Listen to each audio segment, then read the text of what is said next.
everyone, my name is Elise. I'm an English master's student and I'm going to be studying abroad in Italy.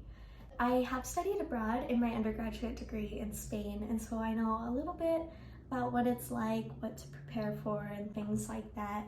And chances are you've stumbled across this video because you're interested in studying abroad. Maybe you've already decided you want to study abroad. Being that I went to Spain, a country where the most well-known language in that area is not my native language, Spanish. You might have some fears if you're studying abroad into a country where you are not fluent in the language and you are trying to do Duolingo, like trying to finish all the lessons before you go, trying to get into the TV shows, all that stuff. And I'm here to answer your fears, relieve some anxiety, because I know a lot of people hear about studying abroad in other countries and not being able to speak the language fluently and hear that people are mean about it or maybe are judgmental and things like that. And I'm here to talk about my experience having been to Spain, at least. So, a fear that I hear a lot is people being nervous about not knowing the language of where you're traveling to, getting nervous that the people who are local to the area will judge them for not knowing the language, will be mean to them. And I've specifically heard that about Paris. I don't know if I truly believe that. After studying abroad and hearing that so much, like as a warning before I was going to study abroad, I never had that experience when I was studying abroad. I will admit the host family I was staying with, they were surprised that I didn't know as much Spanish as some of my classmates. Especially, I live in Texas, and so a lot of people here do speak Spanish.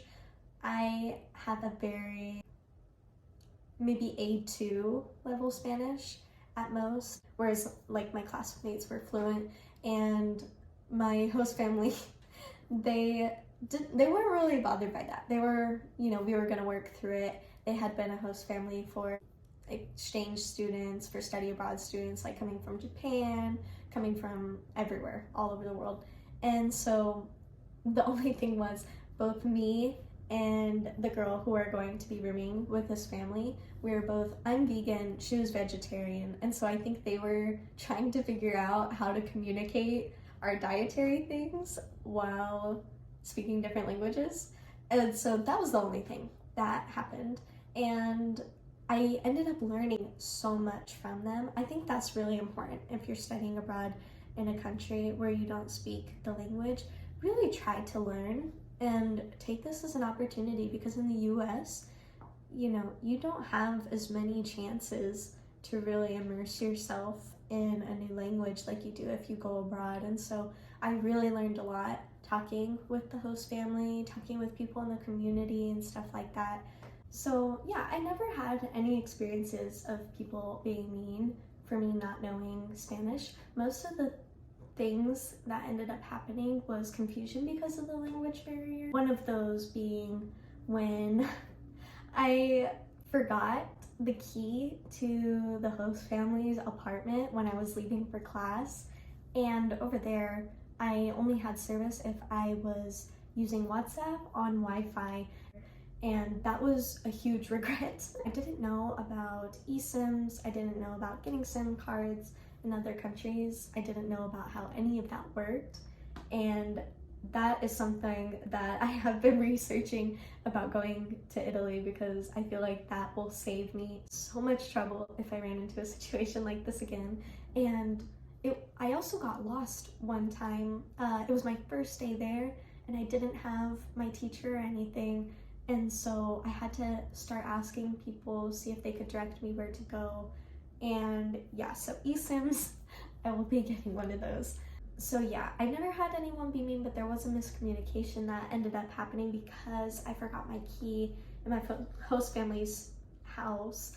I was walking to class, I realized I forgot it, and I went to go back, but the thing is, you can't even get into the building where the elevator is without that key. There was a phone shop right next to their apartment, so I ran into the phone shop and I was trying my best to, like, with the little Spanish I could, like, pull together words to ask for help and to please help and could I use a phone.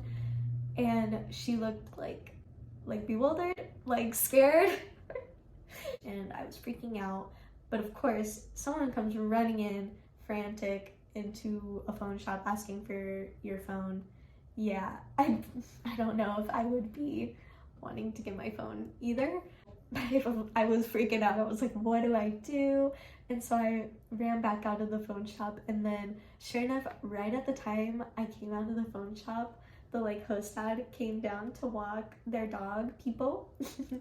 And so we ran into each other, and he was laughing at me because I had forgotten my key and everything. So yeah, but again, I never had anyone be mean. Like, she didn't give me her phone, but I mean, who would give me their phone if I was being crazy, you guys, okay? So yeah, I never had anyone, like, if I couldn't speak the language, be rude to me. In fact, I had a lot of people be really nice to me when I was trying to speak in Spanish. There was one time I had gone to a restaurant. It was me and my two friends who were from Ireland, and we all went out to eat and like get paella at this restaurant. And I was talking with the server. I didn't realize that Americans had a reputation for being super friendly, but everyone over there was also super friendly. Like, I hear like, oh, Americans just love to talk to everybody, and you know, whereas people in customer service aren't as talkative. I don't know, everyone seemed just as talkative, just as nice. I was getting food and I was speaking Spanish to order, and he asked me where I was from, and I said the United States, which I also heard is a stereotype that we say. They're like, yeah, of course you're from the United States, but like where in the United States? So yeah, and so then he was like, where in the United States are you from? And I said I was from Texas, and he was like, ooh, because at the time, it was around 2019, so there were, you know, a lot of political things going on, and so a lot of people had that reaction when I said I was from Texas. They were like, oh, Texas, it's really political over there. And yeah, I was like, yeah. And strangely, a lot of people knew about Texas because they knew about the Alamo. I don't know why, specifically when I said I was from San Antonio. But yeah, so yes, I've never had a bad experience not being fluent in the language in a different country. Be sure to try to learn as much as you can. Try to immerse yourself. In Italy, we are going to be getting conversation partners, and we're going to be taking a class in Italian. And so I'm really going to try and learn as much as I can, try to speak with people as much as I can. And if you don't have to take a language class, like when I was in Spain, I had already fulfilled my language requirement for my degree. I had taken Spanish previously, but I wanted to learn more, and they were teaching Spanish there. So I asked my professor if it would be okay for me to sit in on the class and see if I could learn some more. And she said yes. Of course, I wouldn't be getting school credit or anything, but if a teacher allows you to do that, that is amazing, because that is free knowledge that they are offering you, and I would say take advantage of that if you can. So be sure to try and learn as much of the language as you can, but don't feel so much anxiety towards it. I know that's easier said than done, especially with all of the rhetoric about like things you might run into. I definitely heard that before I was studying abroad, but it's really not what people make it out to be. But yeah, I hope that this video made you feel a bit more comfortable. If you have any questions or you have any other fears and you want some insight into them, drop them in the comments below. I'll try to answer them in some future videos. And thank you guys so much. Don't forget to like and subscribe if you'd like to come along with me on my journey. When I get to Italy in January, I'm going to be posting vlogs and everything, updating you guys on what it's like and what the journey is going to be like. So yeah, be sure to come along for the ride, and I will see you next time.